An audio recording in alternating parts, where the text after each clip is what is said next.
जहां गंगा यमुना, क्योंकि जहां हमारे धर्म की, हमारी संस्कृति की अवहेलना हो, हमें उस जगह को या तो छोड़ देना चाहिए या जो सामने वाला है उसको दंड देना चाहिए। अगर ये भी नहीं कर सकते हैं तो हमें अपने प्राण त्याग देना चाहिए। पर आज हम क्या देख रहे हैं, हमारी संस्कृति, हमारे धर्म का लोग बाग अपमान करते हैं। हम लोग उस अपमान को देखते भी हैं, सुनते भी हैं और मूक दर्शक बने रहते हैं और वहां से चल देते हैं। यही कारण है कि हम गुलाम होते जा रहे हैं। हमें क्या करना चाहिए? जो भी हमारे धर्म संस्कृति के लिए कुछ बोलता है उसको तुरंत जवाब देना चाहिए। मैं भी अगर यहाँ व्यास गद्दी से बैठकर कुछ ऐसी बात बोलता हूं जो शास्त्रों के विरुद्ध है, शास्त्रों से उसका तालमेल नहीं बैठता है, तो आप भी मुझसे बोल सकते हैं, महाराज ये बात आपने असत्य बोली है, इस बात को आप सुधारिए।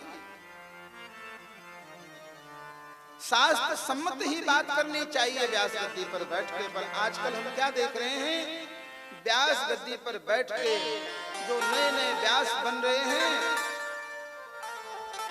चुटकुले बोल रहे हैं, सास बहुओं की बातें कर रहे हैं,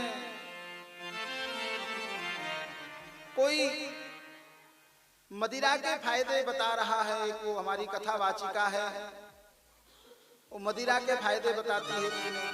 पहली बात तो स्त्री को व्यास गद्दी पे बैठना श्रीमद् भागवत के अंदर मनाही है। श्रीमद् भागवत पुराण के अंदर ये भी लिखा है, जो स्त्री के मुख से भागवत की कथा सुनता है, पुराणों की कथा सुनता है, वह 100 वर्ष तक कुंभी नर्क में वास पाएगा। सैकड़ों वर्ष उसको कुंभी नर्क में वास मिलेगा, जो स्त्री के मुख से वेदों की, पुराणों की कथा सुनता है। स्त्री भगवान के नाम की कथा करे। हमारे यहाँ मीराबाई जैसी, झालाबाई जैसी बहुत संत हुई हैं, जिनको हम वंदन करते हैं, जिनको हम नमन करते हैं, पर उन्होंने कभी व्यास गद्दी पर बैठ के भागवत चर्चा नहीं करी। उन्होंने तो केवल भगवान के नाम का कीर्तन किया, भगवान के नाम का संकीर्तन किया, और भगवान के नाम की जो कथा कहानियां हैं आपस में माताओं ने बैठकर करी हैं।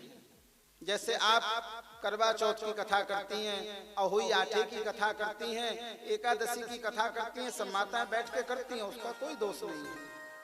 पर इस व्यास गद्दी जो है ये नारायण की गद्दी है, इस पर स्त्री बैठकर अगर कथा करेगी, इस पर स्त्री बैठकर अगर प्रवचन देगी, तो वो शास्त्र और धर्म के विरुद्ध है।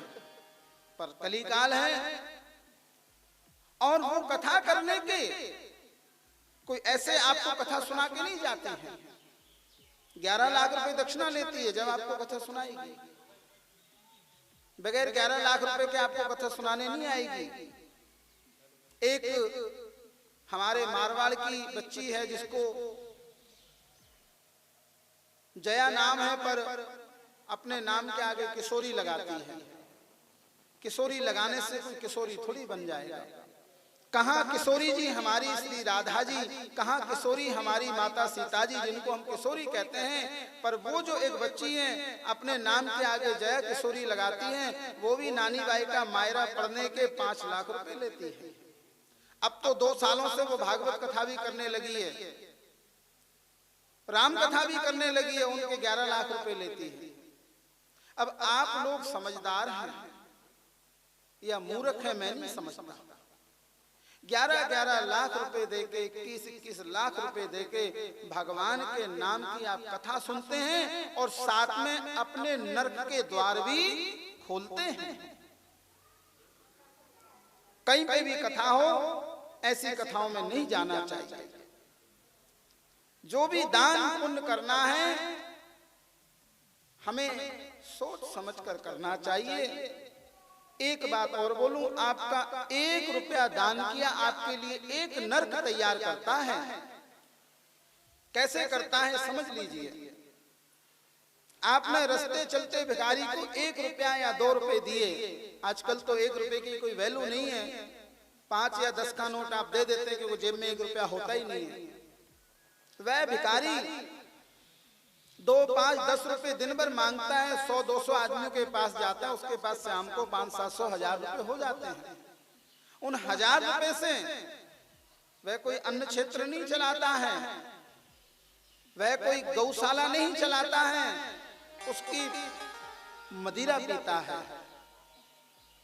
उसका वह गांजा पीता है, उसका वह तंबाकू खाता है। आपका दान है, दान क्या होता है? बीज। दान को क्या कहते हैं? बीज।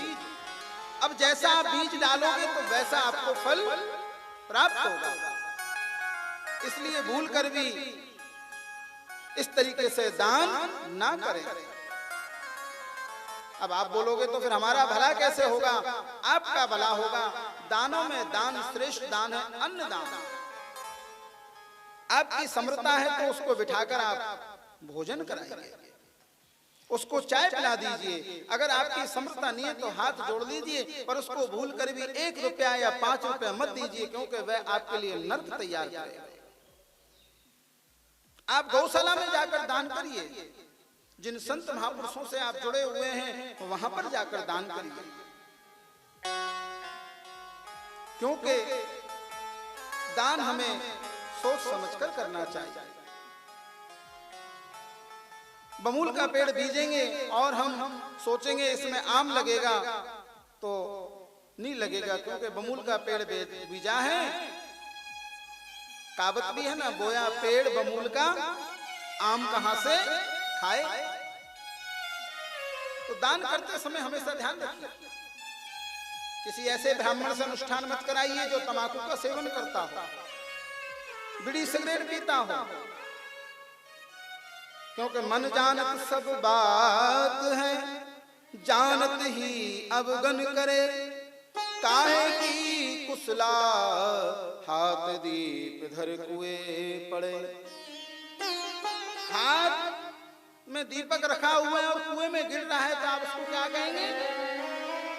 बेवकूफ कहेंगे, अज्ञानी कहेंगे, मुग्ध कहेंगे।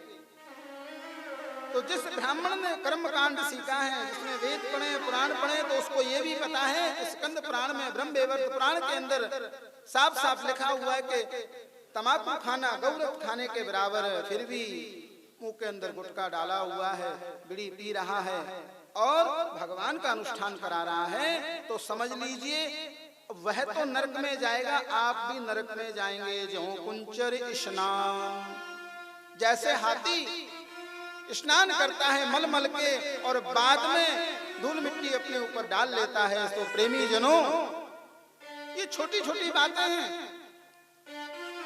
इनको अगर हम ध्यान में रखेंगे तो हमारा लोक और परलोक दोनों सुधर जाएंगे। हम जानबूझ के मूर्ख बन रहे हैं, मन जानत सब बात है। हम सुनते हैं, आजकल तो कला युग है, रोज कथाएं सुनते हैं, बड़े बड़े संत, बड़े बड़े प्रवक्ता आपको रोज बताते हैं कि तंबाकू खाना गौरव खाने के बराबर है। हमारे परम पूज्य जगत गुरु राजेंद्र दास जी महाराज, हमारे परम पूज्य जगत गुरु रामभद्राचार्य महाराज, हमारे कथा व्यास श्याम सुंदर पारासर जी, कृष्णचंद्र शास्त्री जी, बड़े बड़े जो वक्ता हैं जिनको आप नित्य प्रतिदिन टीवी पे सुनते हैं, वे रोज आपको बताते हैं, फिर भी हम नहीं मानते हैं। अरे सुनने कथा को मनोरंजन मत बनाइए। मनोरंजन के आपके पास बहुत साधन हैं, कथा को केवल आत्मरंजन बनाइए। ये कथा आपको परमात्मा से मिला देगी, ये कथा आपकी व्यथा मिटा देगी। क्या कथा जो क्या करती है? आपकी व्यथा को मिटा देती है। तो हम यहाँ व्यथा मिटाने आए हैं, कथा सुनने किस लिए आए कि हमारी मन की